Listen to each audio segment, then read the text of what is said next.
ছেলেকে বড় করছি কত কষ্টে, তুমি জানো না। তোমাকে কত কষ্টে বড় করা হয়েছে তুমি জানো না। তুমি জানো না বাজারে গিয়া বাবা সবচাইতে কম দামি জুতাটা খুঁজেছেন। তুমি জানো না সবচাইতে কম দামি কাপড়টা খুঁজেছেন। অসুস্থ ছিলেন, চিকিৎসা করার নাই, তুমি জানো না কেন?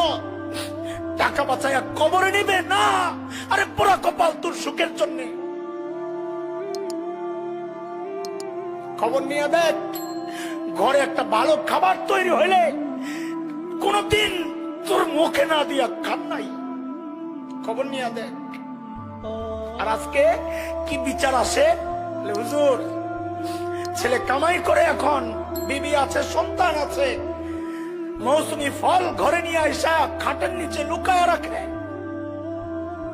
খাটের নিচে লুকায় রাখে। মাঝে মধ্যে দরজার চিপা দিয়া পর্দার আড়াল থেকে দেখি, ওই দৃশ্য দেখি, সন্তান বউয়ের মুখে উঠায়া দেয়, দে উঠায়া, এটা সরিয়া, এটাও সরিয়া, বউয়ের মুখে উঠায়া দে, সন্তানের মুখে উঠায়া দে, এটাও সরিয়া। কিন্তু পিছন থেকে যে বুড়ি মাটা দেখতেছে, ওই মার তখন কেমন লাগে, আয় এটা কি আমার ওই সন্তান?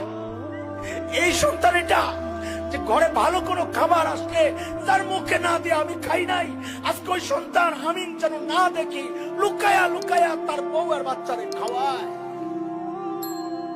কপা কিভাবে পারো? আরে কিভাবে পারো মা বাবারে সাইরা থাকতে? কিভাবে পারো? তুমি কই কই ঘুরো দোয়া নেওয়ার জন্য, কই কই ঘুরো। আরে মার চেয়ে বড় দোয়ার করে নেওয়ালা কে আছে রে ভাই? দুনিয়ায় এমন কোন ফতুয়া আছে? মুফতি সাহেবদেরকে জিজ্ঞেস করো। এমন কোন হাদিস আছে যে পীর সাহেব অসন্তুষ্ট তো তুই জাহান্নামী, পীর সাহেব সন্তুষ্ট তুই জান্নাতি, শ্বশুর সন্তুষ্ট তুই জান্নাতি, শ্বশুর শাশুড়ি অসন্তুষ্ট তুই জাহান্নামী, বিবি অসন্তুষ্ট তুই জাহান্নামী? আছে কোন হাদিস? একজন সন্তানের জন্য মা বাবার মুখ দিয়ে এই কথাটা বের করা, এর চেয়ে বড় নিয়ামত আর কি হইতে পারে? আলহামদুলিল্লাহ, আলহামদুলিল্লাহ, আলহামদুলিল্লাহ, আল্লাহ শুকর, আল্লাহ শুকর, আমার বাবার মুখ দিয়ে এই কথা বের করেছেন আল্লাহ, আমার মায়ের মুখ দিয়ে এই কথা আল্লাহ বের করেছেন, আলহামদুলিল্লাহ। আমার বাবা আমার চাচাকে বলেছেন, আমার এই হাসানের দায় আমি পরিশোধ করতে পারবো না।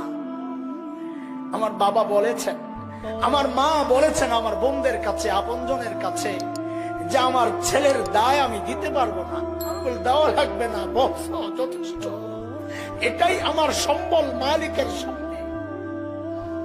এরে ভাই, মা বাবা কি জিনিস বুঝবা না, বুঝবা না, চলে গেলে বুঝবা। বিশেষ করে মা বড় আজীব এক চরিত্র। মাহফিল শেষে যখন ঘরে ফিরতাম, অধিকাংশ সময় তো ভোর রাতে ফিরতাম তাহাজ্জুদের ওয়াক্তে, আয়ে ঘরে যায় দেখতাম বিবি ঘুমায়, ছেলে ঘুমায়, মেয়ে ঘুমায়, একজন মানুষ জেগে আছেন, জায়নামাজ বিছায়া বসে আছেন। কে? মা। বাবাকে হারাইছি বহুদিন আগে, তখন ঘর থেকে বের হই না বেশি, আরো 13 বছর প্রায়। জায়নামাজে বসা, জিজ্ঞেস করতাম মা ঘুম আসে না, ঘুমান না? কি জবাব দিতেন? আয় মা কি জবাব দিতেন? মা জবাব দিতেন, বাবারে যতক্ষণ বাহিরে থাকো ঘুম তো আসে না। এর নাম মা।